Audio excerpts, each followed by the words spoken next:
Today, for the first time in human history, we have more overweight people walking the earth than underweight. By the year 2030, 1 in 2 people are going to be not just overweight, but obese. It sets the stage for all the bad things you don't want to get. Alzheimer's, heart disease, diabetes, obesity, cancer. Cancer is caused by food, and sugar is the #1 culprit. I want to feel better now. I want to stop getting this chronic fatigue. I want to get my mental health back in shape. I want my sleep to be good. Some people come at it from like, my skin is bad. I want to get my skin better. Other people come at it from, I'm having hormonal issues like PCOS, erectile dysfunction, whatever. They get to glucose, they study that, and weight loss is a nice consequence. Fructose says don't burn fat.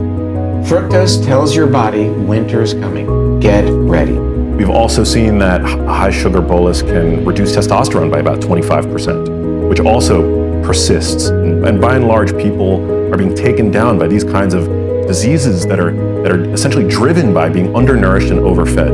These people with the obesity, the diabetes, the hypertension, the dyslipidemia, and all the downstream issues, the coronary artery disease, the Alzheimer's, the cancer, and again, type 2 diabetes, are the consequences. Added sugar is insidious today. It's in everything. It's in sauces. It's in coffee beverages. Coffee chains, for a cup of coffee, we end up drinking dessert. And it causes what is called insulin resistance, meaning that insulin doesn't work as well in your body through a number of mechanisms. So that's the dirty secret of fructose that the industry didn't want us to know about. Now it's been called out. So now we're seeing 1 in 2 Americans suffer from either pre-diabetes or type 2 diabetes. And that is when you eat too much sugar and starch. And every time you do that, it raises your insulin. Your body becomes resistant to the insulin, and so it doesn't work as well, so you need more insulin. And insulin does what? Insulin makes you hungry, it makes you store belly fat, it locks the fat in the fat cells, and it slows your metabolism. It's like a quadruple threat for your body to gain weight. It's the big killers. Are by sugar and food. Yes.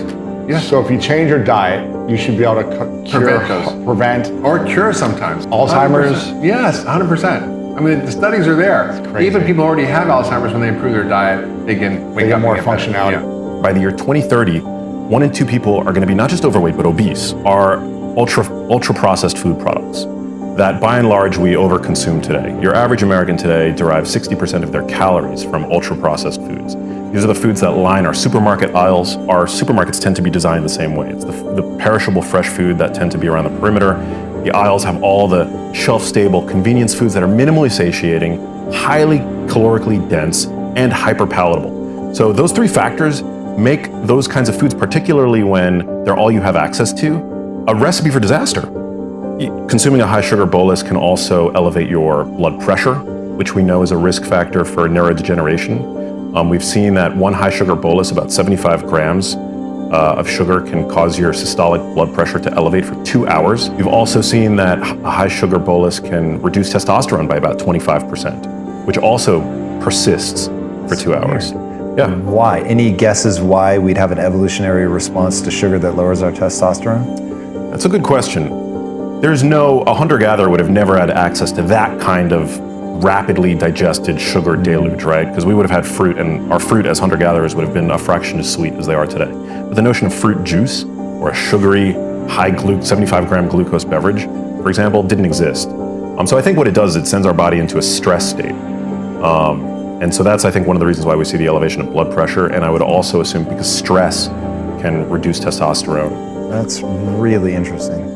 Yeah, we are seeing a decline in testosterone. I've always assumed that's multifactorial. That's poor diet, that's adding on weight. All of the above, but as I mentioned, in that study where they saw a 25% reduction in testosterone, they used a 75-gram sugar bolus, right? Mm-hmm. As I mentioned, your average adult today consumes 77 grams of added sugar every single day. So they're consuming that every day. So yeah, the added sugar thing, I think, is it's a problem. Now again, if you have a big calorie budget, if you're a bodybuilder, if you're if you're burning an intense amount of calories on a daily basis, you do have a discretionary caloric budget. But for your average person, again, today your average person is overweight, bordering on obesity, has some component of metabolic illness, glucose dysregulation. I would say that being a sleuth and being able to identify added sugar and then cut that out or at least minimize your consumption of it, I think you'd be doing your health major favors. You're probably on a sugar addiction roller coaster every single day of your life. If you've been on this glucose addiction for a long time, your body will take a week, 2 weeks to be able to switch over to burning fat. And that 2 weeks is really painful, right? Most people eat starches and sugars for breakfast. Maybe they buy a muffin or a pastry or a croissant or, something like that. Or maybe they just have a coffee with sugar in it. The thing is, if you create a big glucose spike at breakfast, it actually controls your entire day. Your entire day turns into this roller coaster. And if you've never had a savory breakfast and you've spent your entire life having a sweet breakfast, you have no idea how much of a different world it is when you start your day with savory foods. You teach your body to burn fat again, you get back some of that metabolic flexibility, and then, a month in, if you want to cut out sugar entirely, it's not going to be hard. You're no longer going to be controlled by this craving center being activated every 90 minutes in your brain. It's a very different experience. Get your protein, maybe a little bit of fat, eat in the right order, you're adding in some vinegar. Add vegetables to the beginning of your meal too. And all of the benefits from your protocol, that it really is that. If we look at our glucose levels and we eat in a way that balances those spikes, a few things happen. One, we reduce how many cravings we have. Cravings are a big barrier to fat loss because people get these intense feelings for, I really want to eat a cookie. Then there's a whole cycle of guilt and shame, and just the whole thing is quite damaging. Second, when you balance your glucose levels, your hunger hormones get tamed. So you're no longer hungry every 90 minutes. Third thing, when you balance your glucose levels, your insulin levels come down. And in order to lose fat, your insulin levels have to be down. So what I see in my community and the readers of my book is that when they focus on glucose first, they sort of naturally lose fat as a side effect, as a consequence. But the primary objective is, I want to feel better now. I want to stop getting this chronic fatigue. I want to get my mental health back in shape. I want my sleep to be good. I just want to feel better. And also I want to feel connected to my body.